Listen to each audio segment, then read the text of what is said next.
H1B visa का शब्द प्रयोग किए बिना H1B वीज़ा पर बहुत ही विस्तृत चर्चा, उसकी स्पिरिट पर बहुत ही विस्तृत चर्चा प्रधानमंत्री मोदी और प्रेसिडेंट ट्रंप के बीच में हुई। और मुझे गर्व है ये कहते हुए कि प्रधानमंत्री मोदी राष्ट्रपति ट्रंप को ये स्वीकार करने में कामयाब हुए कि भारतीय स्किल्ड प्रोफेशनल्स अमेरिकी अर्थव्यवस्था की मजबूती में बहुत योगदान दे रहे हैं। उन्होंने उस योगदान को स्वीकारा।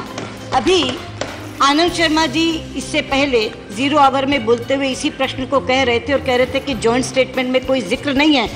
मैं कहना चाहूँगी कि शब्द ही इससे शुरू है, uploading the entrepreneurship and innovation of Indians and Indian Americans that have directly benefited both the Nations. शब्द पर मत जाइए, H1B शब्द का प्रयोग नहीं है।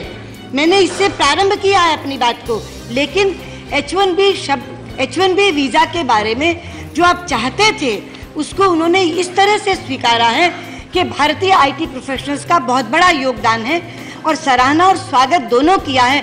इस स्पिरिट को सदन को समझना चाहिए। Thank you sir.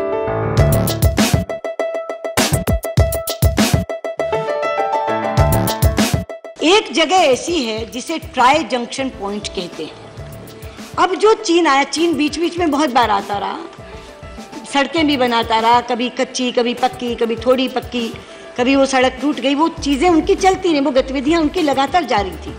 इस बार वो बुलडोज़र, एक्सकेवेटर्स ये लेकर के आए और उनकी नीयत इस बार ये है कि वो ट्राई जंक्शन तक पहुँच जाएं, एक ऐसी जगह तक पहुँच जाए, क्योंकि बटांगला उसमें मेन जगह है जहाँ से वो ट्राई जंक्शन पहुँच जाता है, कि वो वहाँ नीचे आ जाएँ जिससे यूनिलैटरली स्टेटस को उस ट्राई जंक्शन पॉइंट का ख़त्म हो जाए।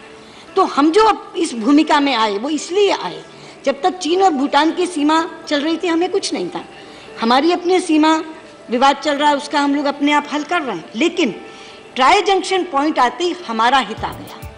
अगर चीन यूनिलैटरली उस ट्राई जंक्शन पॉइंट के स्टेटस को बदल देता है तो सीधे सीधे फिर हमारी सुरक्षा को चुनौती होती है। तो कारण ये है, जो आपका कहना कि मांग क्या है, मांग उनकी ये कि हम अपनी सेनाएं वहाँ से विड्रॉ। आप कहते हैं कि हम क्या चाहते हैं, हम ये चाहते हैं कि अगर संवाद चल रहा है कि भाई अगर कोई बातचीत बैठकर करनी है तो दोनों अपनी अपनी सेनाएं हटाएं। तो कोई भी अनरीजनेबल बात भारत की तरफ से नहीं हो रही है। सारे देश हमारे साथ हैं।